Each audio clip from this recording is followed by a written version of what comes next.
ابن القيم عالم لدها يا جرو وكهذا الكتاب كامل وروح كذا هذا dad badan ruuxda quraafaad iyo waxyaabo ka aaminsan xal qof ay soo saaray maxay wadada maadi kada kada waxyaabo ay dhahaan hooyadayaan arkay aabahay arkay qofka marka riyada horta waxyaabihi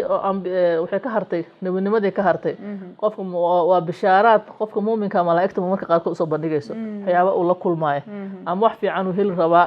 loogu bishaareena ama qatara ku soo wajahan marka bishaara waxyaabo oo malaa'ikta qofka u soo bandhigayso qadar soo socoto iyo ka turjumaysa marka qaarkood marka mar waxaa jirta marka adiga xaala ahaantaada qof waa hore ka dhintay ama gabar ninkeeda ku riyoonayso ama nin xaaskiis ku riyoonay ama qof hooyadiis ku riyoonay ama abiis ku riyoonay ama walaalkiis waxba uu qof ka tagay oo adduunka tagay qofka riyo loo soo bandhigayo marka taa culimada qaar waxay xaaladaha la kala fiiriyaa marka qof ku riyooto saddex xaalad midkood mid inay noqotaan in adi ajashaada soo dhowdahay oo dadkaas meeshay joogaan lagu wado way dhacdaa qofku ku dhibana hebelan ku riyood hebel arkay dad dhintay waa horushay kadib asaga xijaabanay waa tagay qofkii ama qofkaas wuxuu rabaa in sadaqa iyo waqaf u soo bixiso waalidka kaleeto marka qofkii in kor loo qaado meel fiican la geeyo marka dadkiisa loo bandhigaya marka wuxuu kaaga baahan yahay sadaqa inaad u samayso oo waqaf iyo wax u bixiso si qofkii markaas dad kale isla socdeen oo isla joogeen maxay meel kale ka aad waa laga daba geeyna marka taasna marka qaarkood way dhacdaa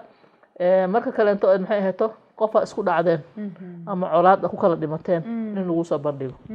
oo ka gardarna ama ku dulmiyay lagu tusayna way dhacdaa iska cafi marka oo afis uu ka rabo qofkii taana way dhacdaa marka qaabkaas laakiin ruuxda hadee caalam dunya ka tagto qofku waxay u baahantaa oo sadaqa bas marka sadaqada dadka qaar waxay dhahayaan quraan loo akhrinaa waa la isku imaanaa quraan loo akhrinaa quraanka waa mas'ala khilaafi laakiin midda oo nabigu toos u sheegay waa midda waqafka u soconayso masaajid loo dhisay quraanka loo akhrinaa quraanka dadka nool kaliya culimadu isku khilaafsan yihiin waa qaar waxay waa loo akhrin karaa ajirkiisa waa gaara qaar waxay leeyihiin ma quraanka qofka nool bas wax u taraya ومسألة خلافية وعلماء دحدة مرة كتابين لكن مدة حقيقة لا قاطع مركز سبعيش الخلاف كوالا قصي كذا مدة حقيقة وحوا هذا عيل وقضاء هذا اسبيتال ودستو هذا مساجد ودستو هذا سكول ووقفته هذا أول وقفة تاس وجارس أقفك كهذا الملتاس هذا كتب تساقط مكتبات وسمعي سو وقفته كل وحيابها صعنا أجر كذا يا قفكم هي تخوح وسر رسمي وجارس لكن هالمرة عن طلع عنا قرآن لو waxaa ka fiican taas oo ajar badan inaad mid istimraar u soconayso masaajid maanta dhisan ilaa qiyaamo la isticmaalo lagu tukanayo ceelo qoday dad meel biyo balaan barkada qoday ilma agoon oo iskuul agoon oo waxa sameysay intii agoon maxay tahay oo waalidinta iskoolkana iska waqafka ka dhigtay